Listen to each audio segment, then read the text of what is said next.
예. 우리가 조금 전에 역사 연구 방법론에 관해서 얘기했잖아요.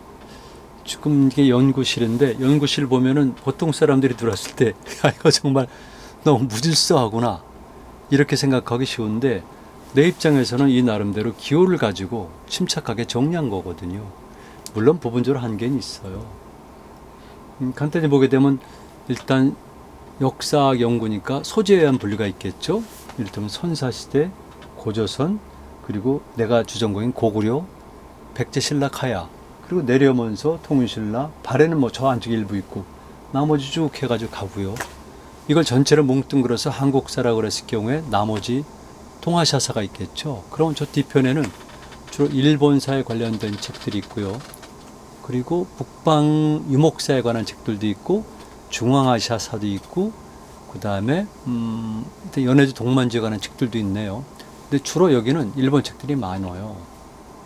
그리고 지금 내가 내 왼쪽이지만 문에서 들어오면 있는 것은 여기에는 근현대 책들과 함께 주로 서양사에 관한 책들 그리고 이제 각종의 화보집들이라든가 고학자 발굴 보고서들이 있어요. 한국사를 연구할 때 이렇게 다양한 관점에서 봐야 되는 거고요. 그 다음에 여기에는 우리만 농경과 연관되고 있지만 초유목과 연관된 책들도 있고 그리고 나는 전공이 동아시아 해양사라다 보니까 해양과 연관된 책들이 저쪽 가면 많이 있어요. 선박에 관한 책들도 있고 조선술에 관한 책도 있고 해양학, 기후학 이런 책들이 있는데 그 다음에 이제 내가 꼭 얘기하고 싶은 건 이 정면에 보이는 이 부분이거든요. 이 부분을 보면은 흔히 말해 인문학에 관한 책들인데 이런 것들을 역사하는 사람들이 특히나 대학원생들은 좀 봐야 되지 않을까 싶어요. 우리가 지금 제가 주제별로 소재별로 본 것들은 주로 일반사에 관한 것들이 많은데 일반사 외에도 우리는 많이 알아야 되거든요. 그러니까 인문과학 일반, 사회과학 일반, 자연과학 일반은 알아야지만 안 돼요. 역사를 이룬 주인과 주체는 사람이죠.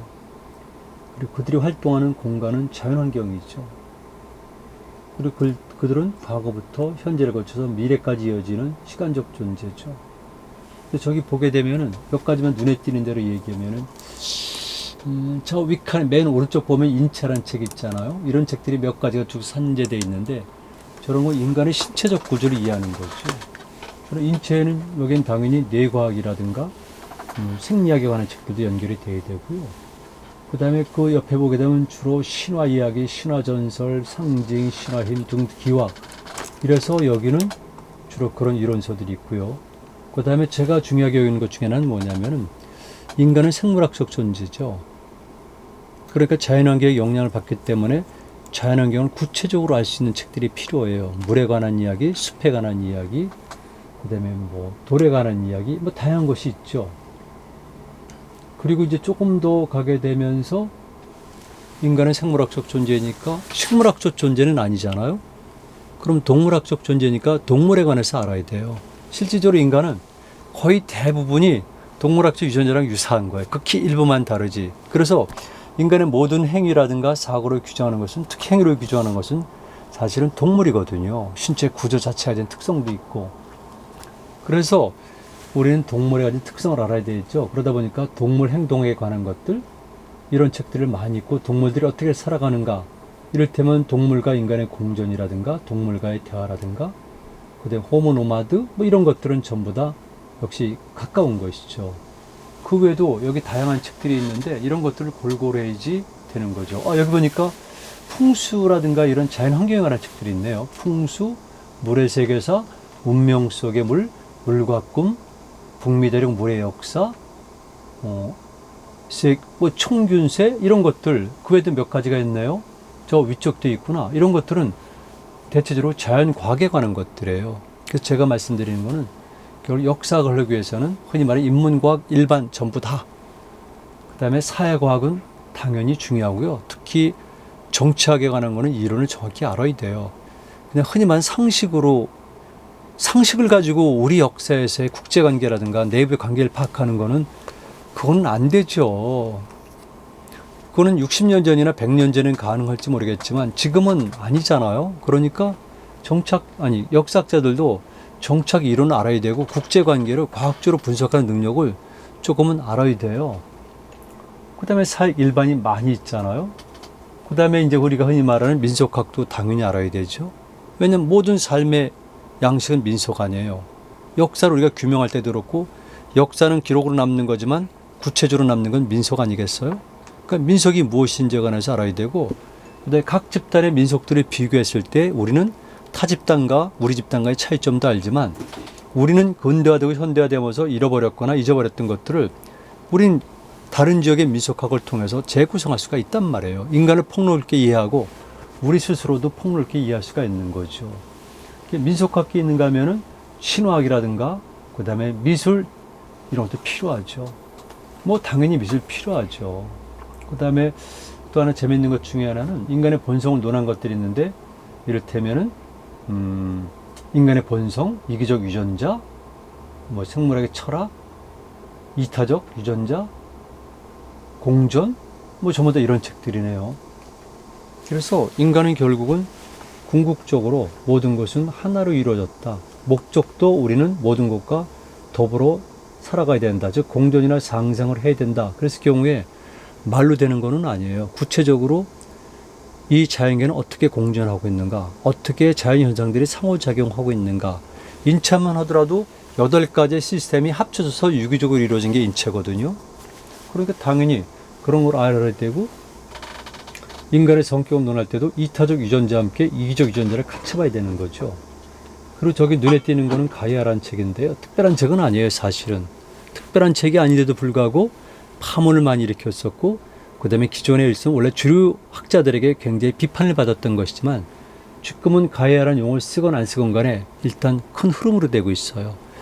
우리 입장에서 보면 별거 아니죠. 왜냐하면 우리 조상들이 늘 하던 얘기가 저거 아니에요? 가이아 이론? 가이아는 여러분 다 아시겠지만은 실합신화에 나오는 거예요. 어머니의 여신을 말하는 거죠. 여기서 나온 게 지오그라피라든가 이렇게 지오고인데, 가이아. 그래서 이 사람이 말하는 것은 이 우주는 세계는, 아니 지구를 얘기하는 거, 지구는 하나로 연결되어 있다. 이렇게 주장하면서 동시에 더 구체적으로 지구를 하나의 완결된 생명체로 보는 거예요. 그래서 지구상에 있어났던 모든 일들은 생명체 현상과 동일하다. 이렇게 보는 거죠. 이런 거는 사실은 먼 고대라든가 원시 미개 사회를 가면 누구나 다 당연히 갖고 있는 것이고요. 동아시아라든가 특히 우리 같은 경우는 조금 더 발전된 형태로 오랫동안 간직하고 있는 세계관이고 사상일 수가 있어요. 그런데 서양 세계에서 1920년대부터 생리학이라든가 또는 새로운 형태의 물리학이 발생하고 상대성 이론도 마찬가지죠. 그러다가 급기야 가이아 이론처럼 지구 자체가 하나의 살아있는 생명체라고 보는 이론까지 나오게 된 겁니다. 이런 것들이 얼마나 옳지 모르겠지만 어쨌든 많은 것을 내포하고 있고, 특히 앞으로 인류가 원하든 원하지 않든 지향할 수밖에 없는 그런 세계관이라고 생각을 합니다. 그래서 역사를 할 때는 이렇게 골고루 다양한 분야를 가지고 있어야 되고, 시대 정신에 충실하면서 시대의 언어로 표현할 수가 있는, 그리고 시대의 로직으로서 자기 생각을 재구성할 수 있는 능력을 갖춰야 된다고 봅니다. 그리고 저 뒤에 보니까 뭐 스키타의 황금부터 시작해서 유라시아 세계관의 많은 책들과 그 자료집들이 계속 있네요. 그 저쪽에 보니까 도시로 관한 책도 있고 민속학에 관한 책도 있고, 그 밑에 가보니까 셔멜 헌팅턴의 미국이란 책, 케임브리지 중국사, 오바마 김정일의 생존게임, 경제특구, 디아스포라, 미국 외교사, 그 외 중국과 관련된 책들은 굉장히 많아요. 이때 중국과 관련된 책은 과거의 중국이 아니라 현재 20세기 그리고 21세기의 중국을 얘기하는 것이죠. 이것은 우리 역사학자가 현실의 문제에 언제든지 관여할 수가 있고 인식의 출발은 현대라는 것을 얘기할 수 있는 증거가 되는 겁니다. 제국의 통로, 중국과 화교, 앵글리 차이나 책들이 많네요.